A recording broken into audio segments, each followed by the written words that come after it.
الحمد لله نحمده ونستعينه ونستغفره ونعوذ بالله من شرور أنفسنا ومن سيئات أعمالنا من يهد الله فلا مضل له ومن يضلل فلا هادي له ونشهد أن لا إله إلا الله وحده لا شريك له ونشهد أن سيدنا وحبيبنا ومولانا محمدا عبده ورسوله الذي أرسله بالحق بشيرا ونذيرا وداعيا إلى الله بإذنه وسراجا منيرا فقد قال الله تعالى في كلامه المجيد وفرقانه الحميد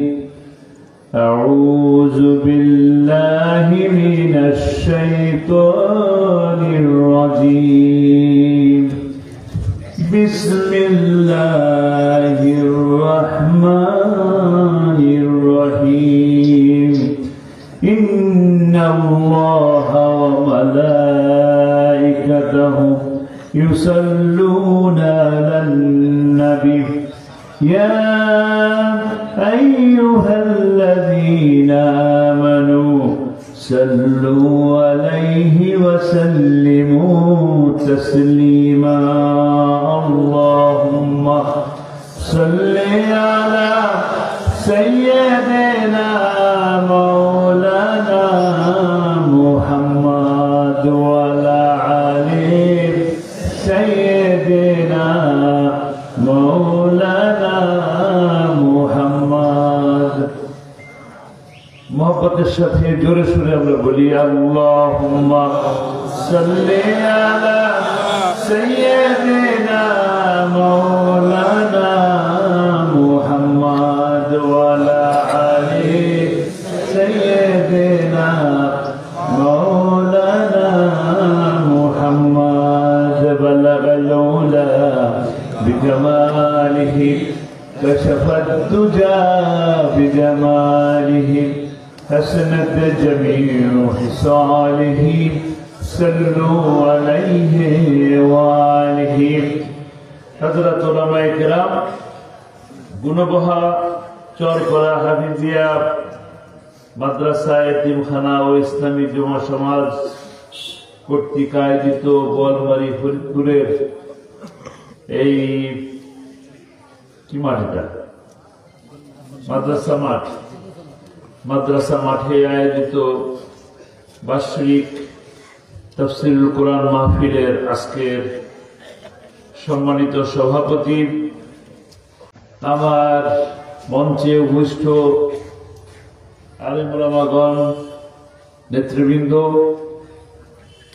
সামনে মিডিয়ার সুপ্রিয় বন্ধুগণ এবং গুণবহার চরপাড়ার এলাকার মুরব্বিয়ান যুবক ভাইয়েরা, পর্দার আড়ালে শ্রদ্ধেয়া মা ও বোনেরা, আমার মাইকের আওয়াজ যে পর্যন্ত যাচ্ছে আপনারা যারা শুনছেন তাদের সকলকে আমার অন্তরের অন্তঃস্থল থেকে জানাচ্ছি আসসালামু আলাইকুম ওয়া রাহমাতুল্লাহি ওয়া বারাকাতুহু।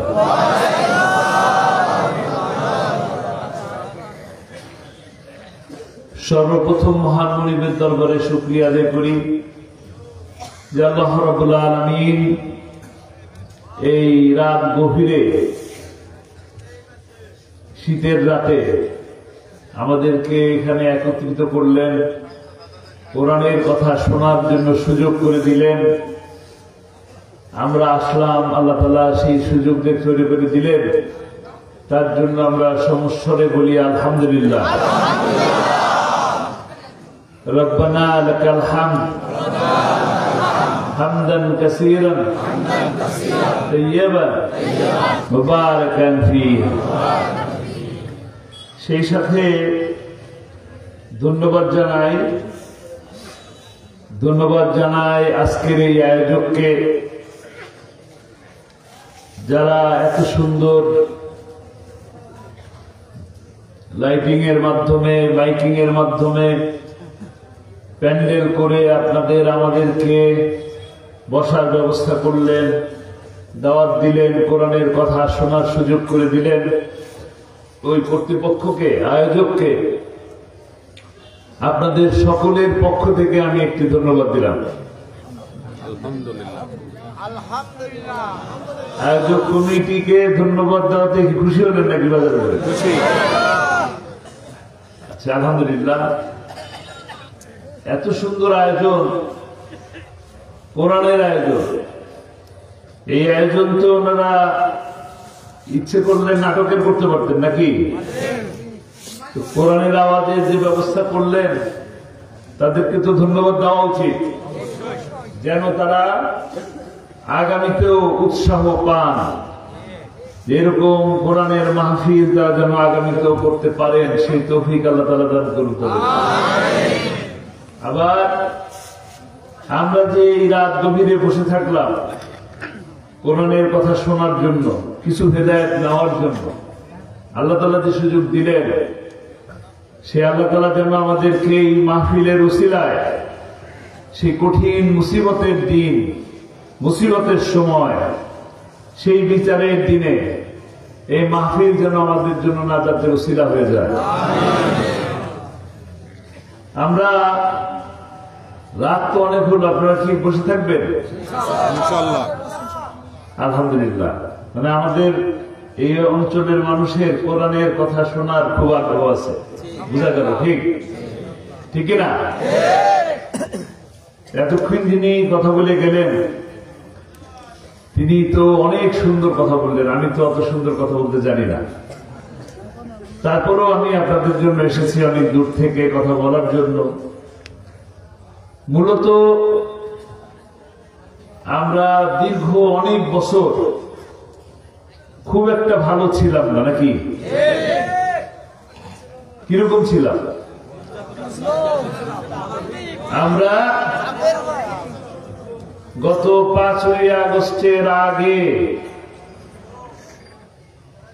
টানা 16টি বছর জুলুমের শিকার ছিলাম, নির্যাতনের শিকার ছিলাম, মামলা হামলার শিকার ছিলাম। কিছু হলেই জঙ্গি হয়ে যেতাম, তাই না? কিন্তু আল্লাহ তাআলার অসীম দয়া, তিনি দয়া করে, মায়া করে, করুণা করে ছাত্রদের একটা ছোট্ট আন্দোলনকে বৃহত্তম আন্দোলনের সৃষ্টি করে দিয়ে, না বিএনপি করেছে, না জামাত করেছে, না শিবির করেছে, না ছাত্র দল করেছে, এই দাবি কেউ এককভাবে কেউ নিতে পারবে না। কেউ নিতে পারবে? দয়া, আল্লাহর দয়া।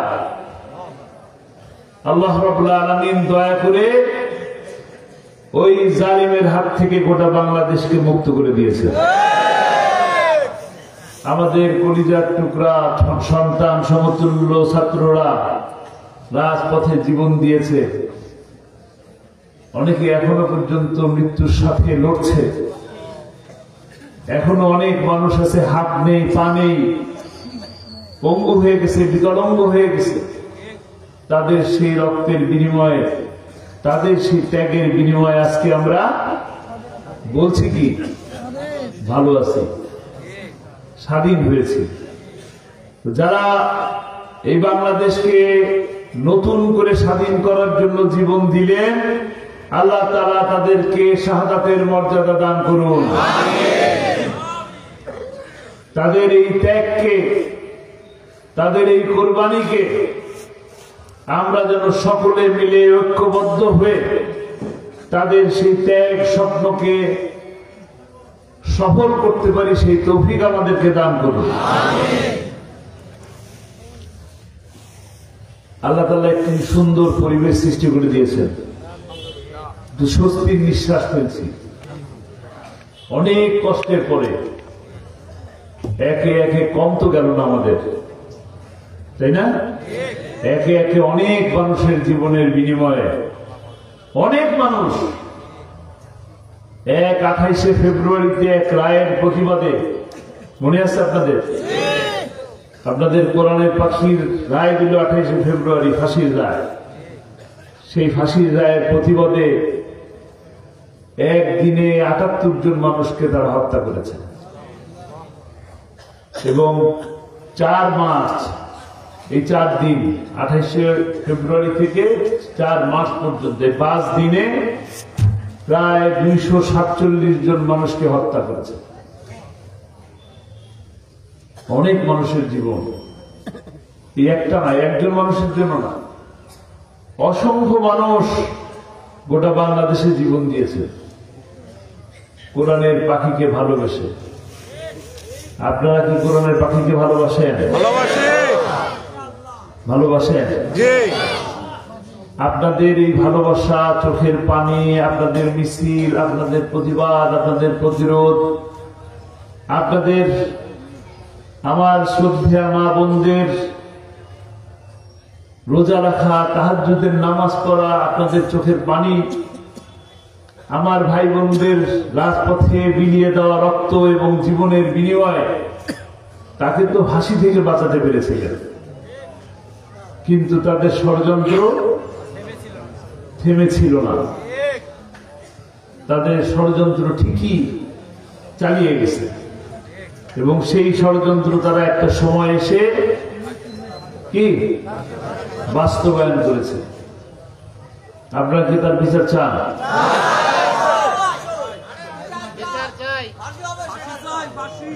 বিচার চাই। মূলত 28শে অক্টোবর 2006, 28শে অক্টোবর হলো গিয়ে আমাদের এই গণতন্ত্র হত্যা দিবস। আল্লাহু খায়রুল মাকিরিন।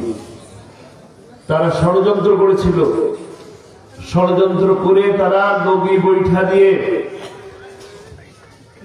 মাসুম বাচ্চাদেরকে রাস্তার উপরে সাপের মতন পিটিয়ে পিটিয়ে হত্যা করে তারা নৃত্য করেছে। আমরা মামলা দিতে চেয়েছি, হত্যার বিচার চেয়েছি, আমরা বিচার পাইনি। বিচার পাইনি বলে 25শে ফেব্রুয়ারিতে আমাদের গৌরব, আমাদের অহংকার, সেনাবাহিনীর 57 জন অফিসারকে একদিনে তারা হত্যা করেছে। ওই বিচারও আমরা পাইনি। সেই বিচার পাইনি বলে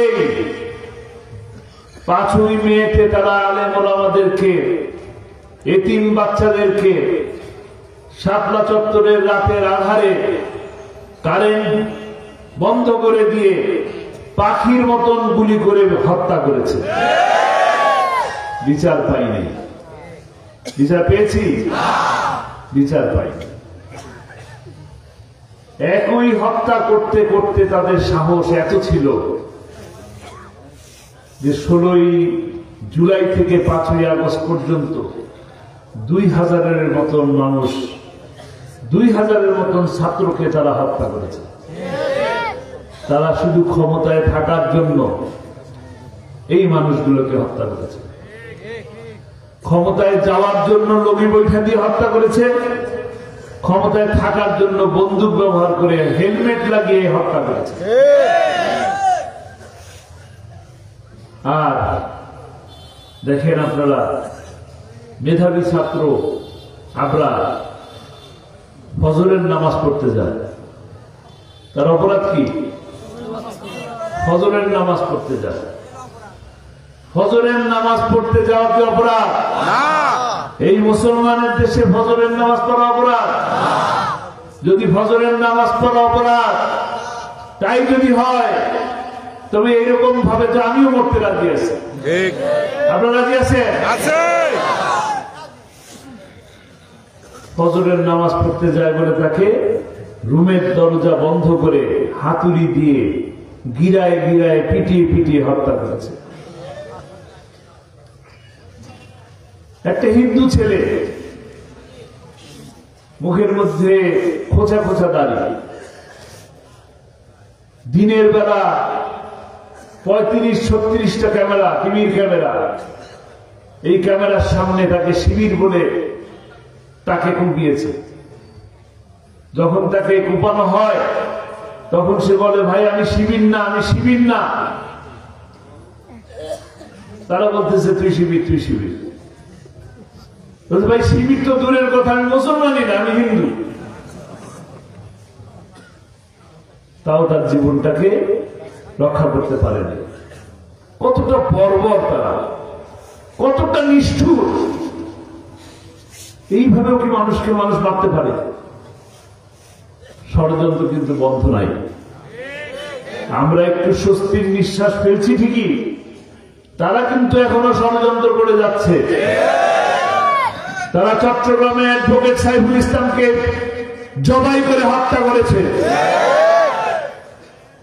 আমরা এই হত্যার প্রতিবাদ জানাই, নিন্দা জানাই।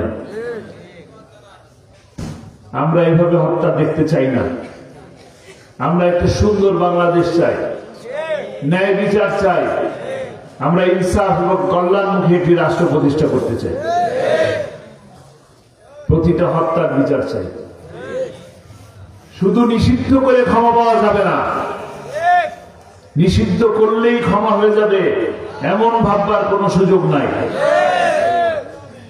প্রতিটি হত্যার, প্রতিটি খুনির বিচার এই বাংলার জমিনে হবে ইনশাআল্লাহ। হবে কিনা? এই ফরিদপুরের মাটি শহীদের রক্তে ভেজা মাটি, ঠিক কিনা? এই ফরিদপুরে দুইজন শহীদ আছে, নাম কি বলেন? শহীদের রক্ত, শহীদের রক্ত ইনশাআল্লাহ। যে জমিনে শহীদের রক্ত আছে সেই জমিনে কালেমার পতাকা উড্ডীন হবে ইনশাআল্লাহ। সেটা ফরিদপুর থেকে হোক আর পিরোজপুর থেকে হোক, এই বাংলার জমিনেই হবে ইনশাআল্লাহ। একটু আগে আমার এই ভাই আশরাফ ভাই বলছিলেন যে আমার বড় ছেলের কথা বলতেছিলেন। আমাদের সকলের স্বপ্ন ছিল, আমাদের সকলের ইচ্ছা ছিল এটা, এবং আমার পরিবারের আমার ছেলেই হলো বড়। সবার ইচ্ছা ছিল যে সে কোরআনে হাফেজ হবে। তাকে তানজিমুল উম্মাহ থেকে পড়ালাম, হাফেজ হলো ঠিকই, কিন্তু ততক্ষণে আপা জেলে চলে গেছে। তাকে পাগড়ি পরানোর যে অনুষ্ঠান, সেই অনুষ্ঠান তানজিমুল উম্মাহ আর করতে পারলো না, আরো অনেক পরে করেছে। 2-3 বছর অপেক্ষা করেছে।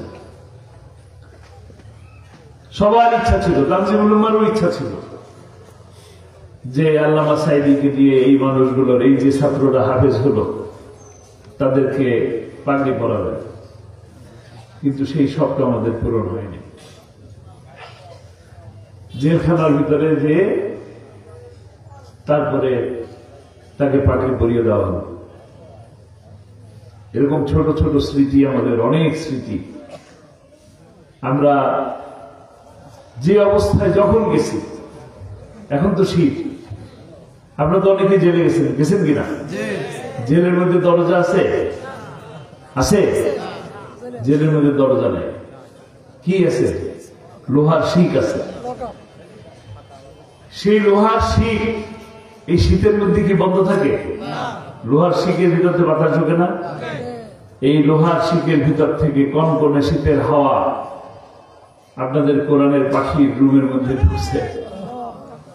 তারপরে যখন সকালবেলা দেখা করতাম, মাসে একবার দেখা করার সুযোগ ছিল। এই শীত বলেন, গরম বলেন, বৃষ্টি বলেন, করোনা বলেন, করোনার 2টা বছর, করোনার 2টা বছর অনেককে সুযোগ দিছে ফোনে কথা বলার, বাড়িতে। আমরা দেখা করারও সুযোগ পাইনি, কথা বলারও সুযোগ পাই। যখন দেখা করতে যেতাম মাত্র 30 মিনিটের সময় দিত। এই কেমন আছেন? আলহামদুলিল্লাহ ভালো আছে। যে অবস্থায় ছিলেন, এই শীতের পরে এত গরম, অসহ্য গরম, কিন্তু উনি সবসময় বলতেন আলহামদুলিল্লাহ, আল্লাহ ভালো লাগছে, অনেক ভালো লাগছেন, আলহামদুলিল্লাহ।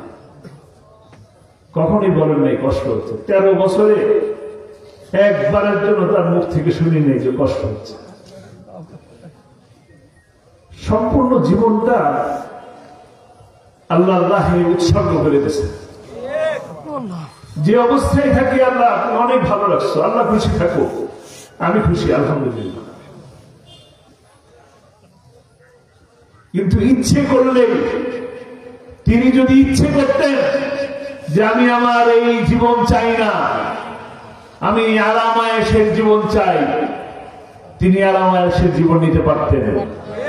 জানেন জানেন আপনারা, তাকে ওই জালিম সরকার কিন্তু প্রস্তাব দিয়েছিল যে আরামের জিন্দিগিতে ফিরে যান। তিনি আরামের জিন্দিগিতে ফিরে যান নাই, তিনি এই কষ্টের জীবনটাকে বেছে নিয়েছেন। দুনিয়ায় আসছি অল্প কিছুদিনের জন্য, যাব কোথায়? আল্লাহর কাছে যাব, যেন সেখানে যে বলতে পারি এই জীবনটাকে আপনার জন্য উৎসর্গ করে দিয়েছি।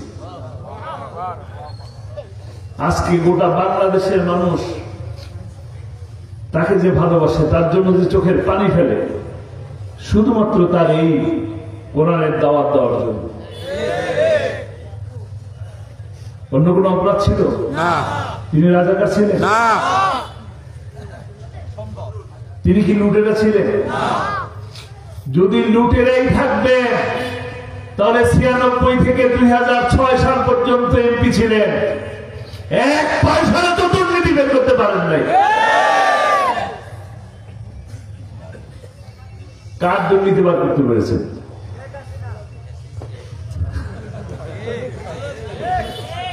কিন্তু যাদের ফাঁসি দেওয়া হলো, মৌলানা মতিউর রহমান নিজামী মন্ত্রী ছিলেন, আলী হাসান মোহাম্মদ মুজাহিদ মন্ত্রী ছিলেন, আর আজকালকার মন্ত্রী দেখা যায় না,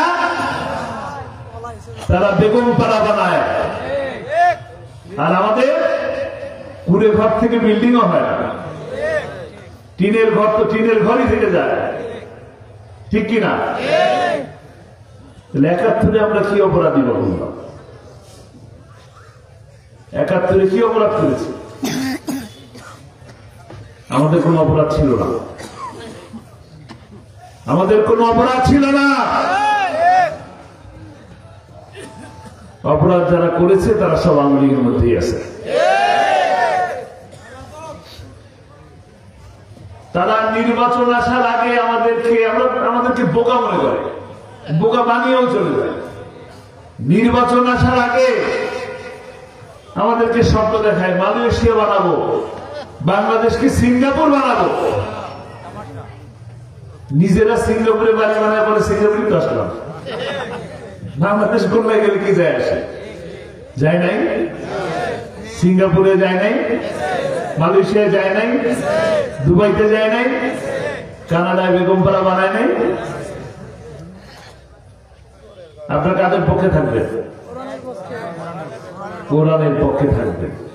যারা শেয়ার বাজার লুট করে, যারা ব্যাংকগুলোকে ডাকাতি করে, যারা বাংলাদেশ ব্যাংকে ফতুর করে দিয়েছে, তাদের পক্ষে থাকবেন নাকি কোরআনের পক্ষে থাকবেন?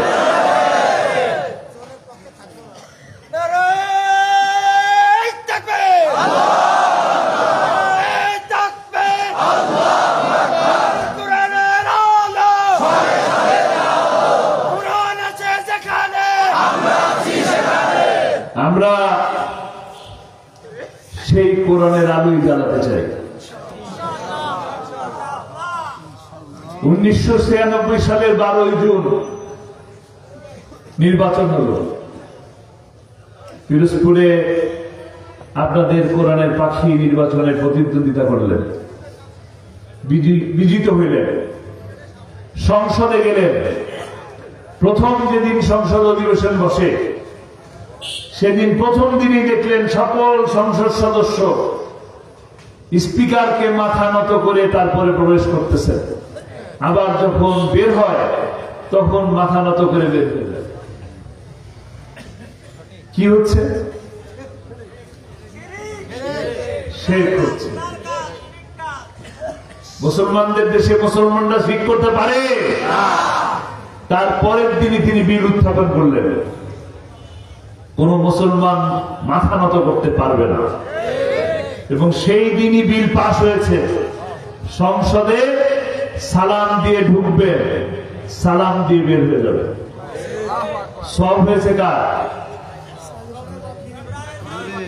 শুধু কি কোরআনের পাখি? কোরআনের পাখিকে কথা বলার যে সুযোগ করে দিয়েছেন যে মানুষগুলো, তাদের কি সব হয় নাই? যতদিন পর্যন্ত এই বিল, এইভাবে এই আইন চলবে বাংলাদেশে, ততদিন পর্যন্ত এই সব জারি থাকবে। আপনারা এই সব নিতে চান না? চান, আলহামদুলিল্লাহ। কোরআনের পাখিকে ভালোবাসেন। কোরআনের পাখিকে 13 বছর বন্দী করে রাখলো। 13 বছর বন্দী করে রাখার পরে তাকে জেলখানা থেকে মিথ্যে কথা বলে নিয়ে আসা হলো।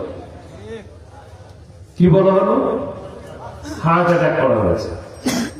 হার্ট অ্যাটাক করা পেশেন্ট কি হুইল চেয়ারে চলে না স্ট্রেচারে চলে? হার্ট অ্যাটাক করা পেশেন্ট কি এইভাবে সালাম দিতে জানে? হার্ট অ্যাটাক করা পেশেন্ট কি এইভাবে হাসতে পারে? সম্ভব? সম্ভব নয়। কিন্তু কি দেখা গেল? তিনি সুন্দর মতন মাইক্রোবাস থেকে নামলেন, সবাইকে সালাম জানালেন এবং বললেন আলহামদুলিল্লাহ ভালো আছি। বলছেন কিনা? এবং এই দেখায় বললেন এরা আমার অনেক খেয়াল রাখছে। বললেন না? কি সুন্দর একটা হাসি দিলেন। ওই হাসির মাধ্যমে তিনি জানিয়ে দিয়েছেন যে 13 বছর জুলুম করে আমাকে মাথা নত করতে পারো নাই।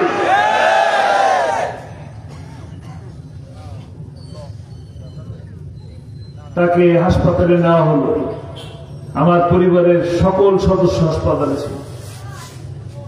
আমার পরিবার না, গোটা বাংলাদেশের অসংখ্য মানুষ পিজি হাসপাতালের নিচে ছিল, সারা রাত ছিল। কাউকে একটা সেকেন্ডের জন্য দেখা করার সুযোগ দেওয়া হয়নি। পরের দিন চিকিৎসার নামে ইনজেকশন পুশ করে তাকে হত্যা করা হয়েছে। এই হত্যার বিচার চান? এই হত্যার বিচার আমরা বাংলার মাটিতে করবো ইনশাআল্লাহ। কিভাবে করবেন? কিভাবে করবেন? কোরআনের আইনের মাধ্যমে।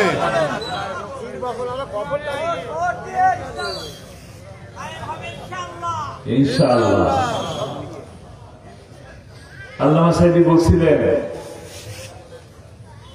আমাদের কি বলো মৌলবাদী, আমরা হইলাম মূলবাদী, আর তোমরা আগাবাদী। মূলবাদীরা কি করবে? গোড়া ধরে ঝাঁকি দেবে। কোথায় পড়ছে? কোথায় গেছে? আবার আসতে চায় না, কাছে ধারে আছে, সব করে চলে আসবে। সব করে চলে আসলে কি করবে? চট করে চলে আসলে কট করে ধরে ফেলবে। কট করে ধরে কি করবেন?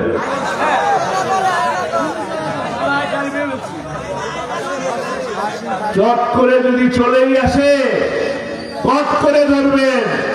যে ট্রাইব্যুনালে আল্লামা সাঈদীকে দাঁড় করিয়েছেন, যে ট্রাইব্যুনালে মাওলানা মতিউর রহমান নিজামীকে দাঁড় করিয়েছেন, যে ট্রাইব্যুনালে আব্দুল কাদের মোল্লাকে দাঁড় করিয়েছেন, যে ট্রাইব্যুনালে মীর কাসিম আলী, আলী হাসান মোহাম্মদ মুজাহিদকে দাঁড় করিয়েছেন, সেই ট্রাইব্যুনালে আপনাকে দাঁড় করানো হবে।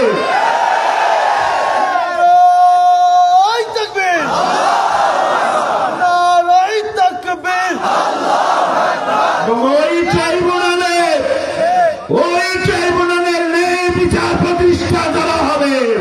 আপনাকে ফাঁসির রায় দিয়ে, প্রকাশ্যে ফাঁসির রায় দিয়ে, ফাঁসিকে কার্যকর করে এই ট্রাইব্যুনাল উঠে থাকা হবে। শহীদের রক্ত, হুজুরের রক্ত, মতিউর রহমানের রক্ত, নারায়ে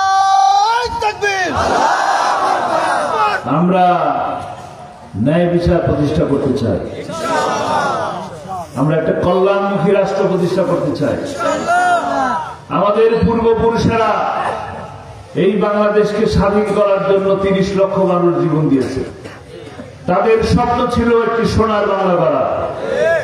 আপনারা সেই সোনার বাংলা গড়ার নামে তামার বাংলাও রাখেন নাই, তলাবিহীন ঝুড়ি করে দিয়ে পালিয়ে গেছে।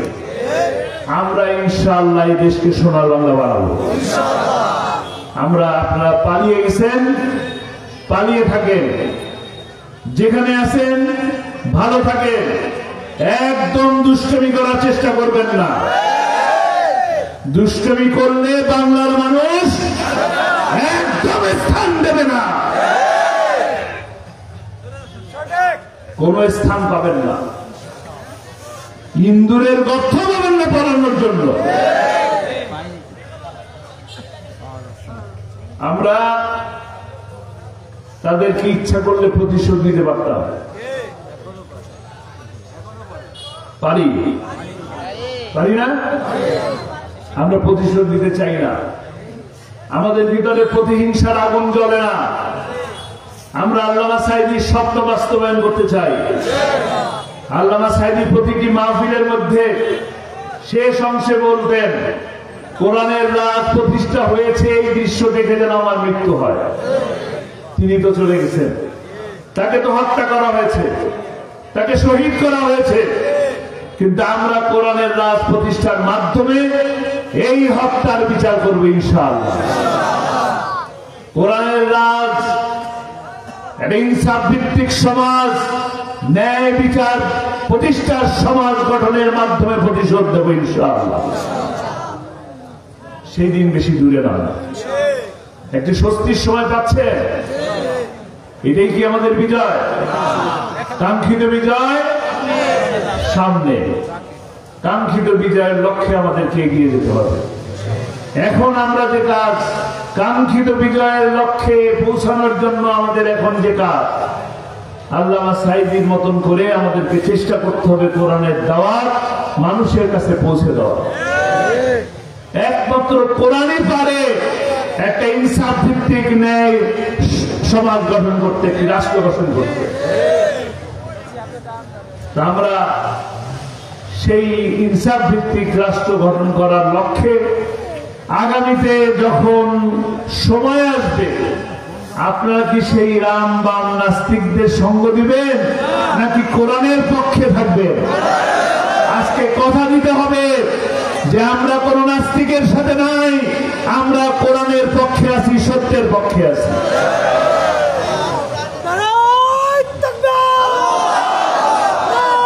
আল্লাহ তাআলা আমাদের এই হাত দুটোকে কবুল করে নিন। আমরা যেন কোরআনের পক্ষে, সত্যের পক্ষে, সুন্নাহর পক্ষে থাকতে পারি, সেই তৌফিক আল্লাহ তাআলা আমাদেরকে দান করুন। এবং সকল ধরনের অনাচারের বিরুদ্ধে আমার